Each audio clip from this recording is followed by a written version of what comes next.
The ARA San Juan S-42 submarine was en route from Ushuaia to Mar del Plata when it suddenly vanished. The last contact with ground control was on November 15, 2017. A massive search and rescue operation followed for several weeks, but no trace of the wreckage was found. Numerous theories emerged regarding its disappearance, with some speculating that the submarine had been on a mission to spy on British vessels near the Falkland Islands. The true events remained unknown until exactly 1 year and 1 day later. The ARA San Juan S-42 was laid down on March 19, 1982, and launched on June 30, 1983. It joined the Argentine Navy in 1995 and served with the submarine force from 1987 until its disappearance in 2017. The TR-1700 class diesel-electric submarine was constructed in West Germany by Thyssen. It featured a single hull with lightweight bow and stern sections and a watertight central structure. The submarine was named after the province of San Juan, with the prefix ARA indicating Armada de la República Argentina, or Argentine Navy. In 1994, the ARA San Juan took part in joint exercises with the U.S. Navy during Fleet X-294, evading detection by American anti-submarine forces. It also participated in other training operations, including the Gringo Gaucho aircraft carrier maneuvers, Unitas exercises, and port training. Between 2008 and 2013, the submarine underwent extensive repairs at the Argentine Industrial Naval Complex, totaling over 500,000 work hours. During the process, the vessel was cut in half to replace its 4 MTU engines and batteries, but no technological upgrades were made, leaving it with outdated systems from the 1980s.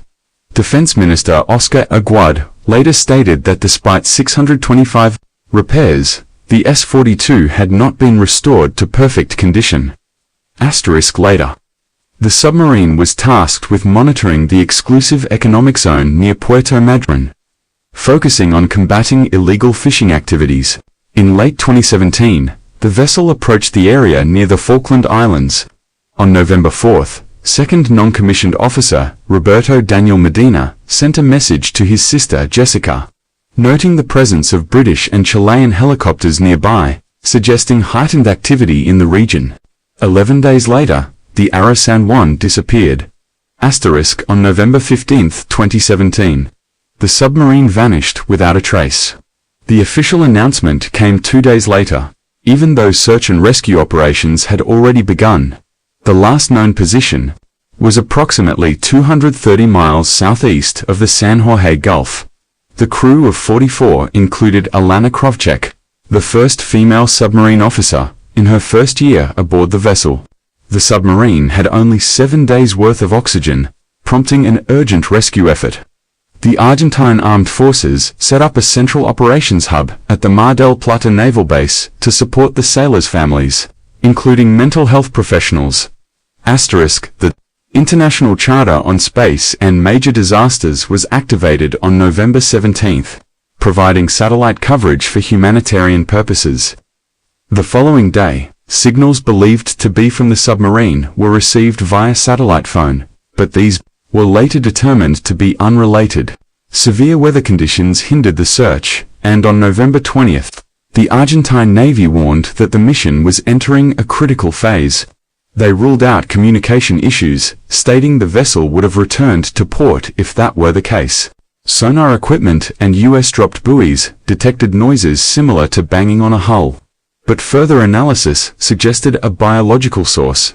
By November 21st, the search area had expanded to nearly 500,000 square kilometers, involving 15 aircraft and 17 ships in the ongoing effort. The following day, the Argentine Navy began investigating a hydroacoustic anomaly that had been detected 3 hours after the submarine's last contact. As a result, air and sea rescue teams were redirected to the last known communication point. On the 23rd, the Argentine ambassador in Vienna informed the Navy that a seismic anomaly consistent with an explosion had been recorded by the CTBTO's listening posts located on Ascension and Crozet Islands. While this lead was considered It wasn't confirmed since the submarine still hadn't been found. By November 24th, over 30 aircraft and ships and about 4,000 personnel from 13 countries had joined the search effort. 3 days later, Navy spokesman Captain Enrique Belby revealed to the press that the submarine's last report indicated water had leaked through the snorkel into the forward storage batteries. On November 14th, causing a fire, the crew managed to extinguish the flames, but had to shut down the forward batteries and continue using only the aft ones. 2 weeks after the vessel disappeared, the Navy called off the rescue operation. The mission then shifted to locating and recovering the wreckage. The search for the ARA San Juan became the largest in the history of the South Atlantic Ocean. By February 2018, international assistance had ended, and the Argentine government continued the operation with limited hope. In a final attempt, they offered a reward of around $5 million for any credible information on the submarine's location. 7 months later, the government contracted the company, Ocean Infinity, for a 60-day mission based on results. On November 16, 2018, the company reported a new point of interest. The wreckage was eventually found at a depth of 907 meters, about 20 kilometers from the location of the seismic event, identified earlier by the CTBTO. The remains of the submarine were scattered on the ocean floor in multiple pieces. Images from the site showed a collapsed pressure hull. Disasters of this magnitude are typically caused by a series of compounding failures rather than a single event.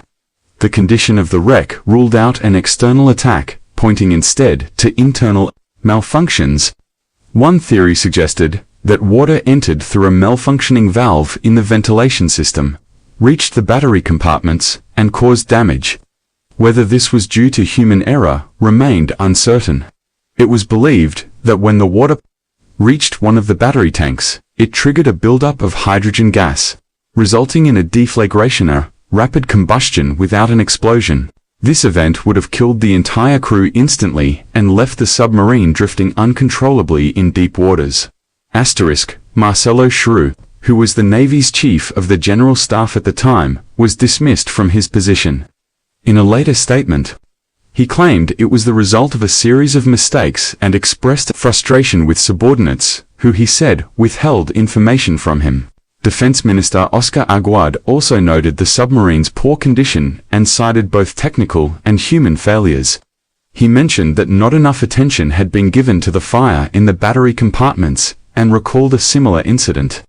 From 1995, naval experts criticized the quality of the submarine's prior repairs, describing them as insufficient.